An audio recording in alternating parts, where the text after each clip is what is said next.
Kek TV KPM. Selamat kembali menonton Sukses SPM 2022. Masih lagi bersama dengan Abang Fizi dan juga Cikgu Nadia daripada SMK Rantau Panjang Rantau Negeri Sembilan. Hari ini kita akan memfokuskan tentang subjek pendidikan seni visual tingkatan 4 dan juga 5. Baik, Cikgu Nadia, silakan. Okey, kita teruskan lagi pembelajaran kita hari ini. Baik, Cikgu. Okey, kita akan masuk dalam tajuk bidang seni halus. Okey, perkara pertama kita tahu dalam bidang seni halus terdapat 4 tajuk. Okey, tajuk yang pertama seni lukisan, seni catatan, cetakan dan seni arca. Okey, ada 4 tajuk. Okey, kita teruskan lagi. Okey, aliran seni lukisan. Okey, aliran seni lukisan yang sebelah sana yang warna biru muda itu adalah aliran seni lukisan yang kita belajar pada tingkatan 4. Okey, bermula pada zaman Renaissance sehinggalah Impressionisme dan bersambung semasa di tingkatan 5 aliran Fauvisme sehingga seni op. Okey. Okey, contoh di sini, okey, cikgu ambil beberapa era aliran Yang pertama aliran realisme, aliran Renaissance. Renaissance. Okey, aliran Renaissance bermula di Florence, Itali. Okey, penggunaan satah dan komposisi yang dinamik, gambar portret dan figura manusia. Peringkat awalnya pada zaman Renaissance dahulu, kebanyakan lukisan berbentuk portret dan figura manusia. Macam inilah gambar contoh.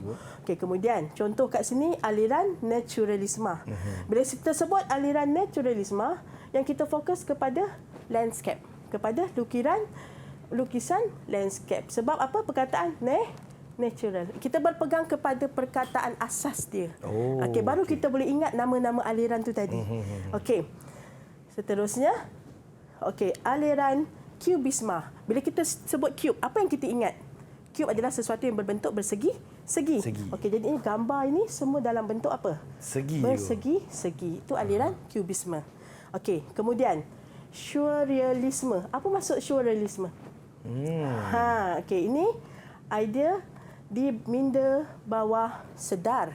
Minda bawah sedar maksudnya alam mimpi. Sesuatu yang tidak logik. Okey, itu adalah aliran surrealisme. Contoh gambar lukisan di bawah. Kan tak logik kan gambar tu? Okey, dan berikutnya cikgu bagi contoh lagi satu aliran seni op. Okey, seni op adalah singkatan untuk seni optikal. Optikal ni berkaitan dengan apa? Fizi tahu tak? Berkaitan dengan apa, Cikgu? Optikal ni berkaitan dengan mata. Okey, apabila kita tengok, kita nampak seolah gambar tu bergerak. Okey, nampak tak gambar contoh yang cikgu bagi di sini? Seolah-olah nampak gambar ni macam ada ruang dalam ke depan, tetapi dia adalah dalam satu satah yang rata. Okey, itu maksudnya aliran seni op. Okey, yang mana setiap aliran seni yang kita belajar ni tadi mempunyai identiti tersendiri. Faham. Okey, jadinya apabila murid di rumah belajar tentang aliran-aliran ini, mesti kena tahu secara mendalam apa perbezaan setiap aliran tersebut. Okey. Kita teruskan lagi boleh, Fizi? Silakan, Cikgu. Okey. Ulang kaji kelima. Apakah aliran seni yang sesuai dengan karya lukisan di sebelah? Ini senang, Cikgu. Fizi nak jawab ke yang ini? Saya jawab, Cikgu. Okey, kita bagi peluang pada Fizi. Apa dia, Fizi? Saya rasa ini Cubisme, Cikgu. Okey, Cubisme. Betul ke? Sebab dia bersegi-segi, Cikgu. Betul. Okey, bagus Fizi. Itu dia. Okey, bagi tepukan untuk Fizi. Tepuk kawan-kawan, tepuk kawan-kawan di rumah. Okey, tepuk. Okey, kita teruskan lagi ulang kaji ke-6. Okey, mengapakah seni op seperti karya contoh di sebelah dikaitkan dengan ilusi optikal? Siapa nak jawab yang ini? Angkat tangan. Okey, cepat. Siapa nak jawab? Baik, Kashiga. Okey, Kashiga. Okey. Saya nak cuba, Cikgu. Silakan. Jawapan dia D. Image yang dihasilkan seolah-olah sedang bergerak. Okey, nampak tak Fizi? Dia nampak seperti bergerak. Bergerak. Okey, betul Kashiga. Okey. Kita teruskan lagi pembelajaran kita hari ini untuk tajuk aliran seni catatan. Tadi lukisan. Ini catatan. Okey, apa beza antara lukisan dan catatan? Okey, ini kebanyakan murid selalu keliru. Apa perbezaan? Okey, apabila sesuatu gambar menggunakan media kering seperti pensel, pen, krayon, kita namakan dia sebagai lukisan. Tetapi apabila sesuatu hasil karya menggunakan media basah seperti poster color, watercolor, okey, cat minyak, media basah kan? So kita panggil dia sebagai catan. Okey, yang membezakan antara lukisan dan catan adalah bahan media apa yang digunakan. Kalau dalam studio ni pun, okey, di sebelah cikgu ni adalah karya lukisan. Okey, dan di depan sini adalah karya catan. Catan. Ya. Okey. Teruskan lagi. Silakan cikgu. Okey, sama juga aliran catan ni seperti tajuk lukisan tu tadi. Semasa di tingkatan 4 kita belajar bermula pada tajuk Renaissance sehingga Impressionisme. Okey, apabila masuk ke tingkatan 5 kita sambung aliran daripada aliran Fauvisme hingga ke seni op. Sama. Okey, macam tadi Cuk cakap, setiap aliran mempunyai identiti tersendiri. Okey, kita tengok contoh yang cikgu beri kat sini, aliran Rokoko. Apakah identiti bagi aliran Rokoko? Bunyi macam sedap Rokoko. Okey. Apa dia? Identiti dia adalah ini. Okey, warna lembut dan garisan halus serta melengkung. Penekanan kepada cahaya dan warna. Okey. Yang kedua, aliran apa sini? Aliran romantisme. Okey. Muncul di Eropah, dia suka menggunakan warna kusam, suram dan kelam. Okey, maksud nampak kat sini. Setiap aliran ni tadi mempunyai identiti dia. Ini yang murid kena ingat untuk nama-nama dia tadi. Okey, kita teruskan lagi dengan aliran realisme. Bila kita sebut realisme, maksudnya dia apa? Perkataan asal dia adalah real. Real ni maksudnya apa? Sebenar. Hal benda sebenar. Senang ingat kan? Ini yang kita kena ingat. Okey, sama juga macam ni. Fauvisme. Menolak idea peniruan. Maksudnya dia kalau bunga tu warna merah, dia boleh ubah bunga jadi warna biru. Okey, ini aliran Fauvisme. Okey? Maksudnya dia tak nak ikut yang sama. Dia menolak idea peniruan. Okey, kita teruskan lagi kepada nota ringkas. Okey, aliran Kubisme tadi dah tahu. Sama juga macam lukisan. Aliran seni pop berkaitan image yang popular. Artis, ahli politik ke, yang popular. Okey, kita teruskan lagi. Silakan cikgu. Ulang kaji 7. Okey, aliran ini kerap menggunakan warna-warna yang kusam, suram dan kelam. Baru tadi cikgu sebut. Apakah aliran yang dimaksudkan? A, B, C dan D. Siapa yang cuba? Siapa nak jawab? Angkat tangan. Siapa? Okey, Dina, silakan. Jawapan dia A, Rokoko. Rokoko. Ya ke Rokoko yang menggunakan warna kusam, suram juga kelam? Awak yakin ke, Bas? Okey, dia saja. Cikgu memang jawapan dia adalah romantisme. Okey. Berikutnya. Tak apa, kita namanya belajar. Kita teruskan ulang kaji ke-8. Apakah aliran seni berdasarkan karya Robert Rauschenberg di sebelah? Baru tadi cakap. Siapa yang cuba? A, B, C dan D. Okey, Farid. Okey, Farid, apa dia Farid? A, seni pop. Seni pop. Seni popular. Kita ingat pop ni adalah Popular. Okey, betul ke tak? Betul. Betul, hebat. Okey. Teruskan lagi. Okey. Manakah antara berikut adalah benar tentang aliran Kubisme? Okey, yang manakah? Okey, apakah jawapan dia? Siapa yang jawab? Tadi Fizi dah baca. Siapa nak jawab? Angkat tangan. Cikgu. Okey, Danish. Silakan Danish. Saya rasa jawapan dia B tu. B. 1, 2 dan 3. Apa? 2 dan 3. Tak. 3. Awak yakin ke? Saya rasa bukan. Saya rasa jawab D tu. Okey, D. Okey, penggunaan bentuk-bentuk sarta geometri, penggunaan warna yang terang dan mempunyai perspektif. Okey. Okey, berikutnya. Hebat jawapan dia. Tahniah Danish, tahniah. Okey, kita tengok kepada tajuk yang berikutnya. Baik. Sekejap. Dia selalu okey, kita teruskan lagi. Baik. Okey, kita teruskan lagi kepada seni cetakan. Okey, seni cetakan. Okey, sama juga macam tadi tetapi dia tidak menggunakan nama aliran. Dia menggunakan abad-abad. Okey, kita boleh rujuk dengan lebih jelas dalam buku teks. Okey, abad ke-14, abad ke-15. Okey, abad ke-15 ni muncul ni macam ni adalah kad permainan. Okey. Kita teruskan lagi kepada abad ke-16. Abad ke-16 dia lebih kepada gaya realisma. Ingat lagi tak perkataan realisma tadi? Real. Okey. Waktu inilah mula terjualnya hasil-hasil karya cetakan di pelabuhan Antwerp oleh pedagang dan pengembara. Okey, yang ini kita kena tahu. Maksudnya mula dipasarkan, mula dijual. Hasil karya-karya cetakan mula dijual pada abad ke-16. Okey, dan kemudian abad ke-17. Okey, gaya mannerisma, okey, mempengaruhi pelukis menerusi paparan subjek keagamaan. Mannerisma ni lebih kepada nilai, mannerisma. Manners. Okey, maksudnya abad ke-17 ni lebih kepada keagamaan lah.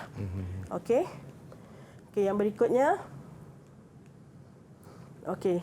Contohlah kita teruslah abad ke-18, abad ke-19 dan seterusnya. Adiknya murid-murid di rumah pastikan memahami apakah perbezaan pada setiap abad tersebut. Okey, ulang kaji ke-9. Apakah satu contoh bentuk seni cetakan yang diusahakan oleh pelukis pada abad ke-15? A, B, C Siapa ataupun nak D. cuba? Kak Syiga, silakan. B. Kad permainan. Kad permainan. Okey, tadi kita dah terangkan. Okey, betul ke tidak? Adakah ia betul? Adakah dia betul? Sama-sama kita saksikan jawapannya. Teng tereng. Ya, hebat. Betul, Okey, cikgu. betul jawapan dia. Aha, itulah dia. Hebat Kak Syiga ni. Kawan-kawan, tepuk tangan sikit. Okey, sekarang kita sambung lagi Fizi, Ya, boleh? cikgu. Boleh, cikgu. Okey, kita sambung kepada ulang kaji yang ke-10. Okey, bagaimanakah seni cetakan mula dijual di bandar Antwerp pada abad ke-16? Tadi cikgu dah cakap dah Fizi. Ini senang cikgu. Ini senang. Okey, siapa nak jawab yang ini? Angkat tangan. Angkat A, B, tangan. C ataupun D. Ya. Silakan. Saya nak cuba. Silakan Dina. Okey, Dina. Hebatlah Dina ni. Berani betul dia. Silakan Dina. Jawapan dia A, dibawa oleh pedagang dan pengembara. Kita tengok. Okey, Ya, betul. Okey, bagus Adina. Okey, kita teruskan lagi. Okey, ulang kaji ke-11. Okey, berdasarkan karya di atas, apakah aliran dan gaya yang sesuai dengan gambaran subjek tersebut? A, Ini B, gambar C apa ni? ataupun Daripada D. Thomas Bewick, tajuk dia The Yellow Wingtail. Menggunakan cetakan kayu. Siapa nak jawab? Siapa angkat nak cuba tangan. jawap, angkat tangan. Baik. Okey, Farid. Farid. Okey, Farid. Apakah jawapannya, Farid? C. Realisma. Okey, realisma. Okey, tadi Fizi, cikgu ada terangkan, apabila kita belajar tentang aliran-aliran, kita kena tahu maksud setiap perkataan. Betul. Okey, kalau realisma ni kita tahu maksud real tu Sebenar. ya, betul. Senang kan? Senang, Okey, cikgu. senang. Okey. Boleh kita teruskan lagi? Silakan, cikgu. Kepada bidang seni halus yang berikutnya, yang keempat, yang kita belajar semasa di tingkatan 5, iaitu seni arca. Okey, apakah itu seni arca? Seni arca adalah sesuatu yang bersifat 3 dimensi. Okey, yang bersifat 3 dimensi. Okey, penghasilan arca barat sering dikaitkan dengan bentuk figura manusia. Yang ini kita kena tahu. Okey, yang bersandarkan kepada unsur-unsur kepercayaan dan keagamaan. Okey, yang mana pada zaman dahulu terciptanya arca adalah untuk keagamaan, untuk tujuan penyembahan macam tu. Okey. Teruskan kita tengok kepada abad ke-14 hingga abad ke-15, okey. Dikenali sebagai era Renaissance. Okey, sama juga macam cetakan, seni arca dia tidak berpegang kepada nama aliran. Okey, seni arca dia berpegang kepada abad. Ini permulaan dia. Permulaannya adalah pada abad ke-14 dan abad ke-15. Yang mana pada masa ini menggunakan dikenali sebagai era Renaissance. Okey, seterusnya abad ke-16 hingga ke-17 dipengaruhi oleh gaya mannerisma yang berasal dari Itali. Okey, mannerisma ni apa? Mannerisma ni ialah memaparkan ciri-ciri keindahan yang merujuk kepada badan dan gaya arca tersebut. Okey, sebagai contoh, gambar arca di sebelah ni Michelangelo.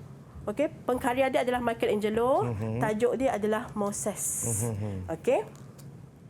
Faham, cikgu? Okey, faham Fizi Faham, cikgu. Okey, sorry cikgu laju sikit. Okey, abad ke-18 dan abad ke-19 kita boleh nampak di sini dikenali sebagai era Rokoko dan Neoklasisma. Okey. Jadinya aliran neoklasisme memberi penekanan kepada elemen yang menonjolkan aspek kebaikan dan keperwiraan. Tersasul cikgu. Okey. Contoh arca yang ada di sini dihasilkan oleh Edme Bochendon. Okey, tajuk dia adalah Bust of Pope Clement. Okey. Ya. Dan pada abad ke-20 hingga hari ini, okey, pada waktu ini hasil-hasil arca semakin moden.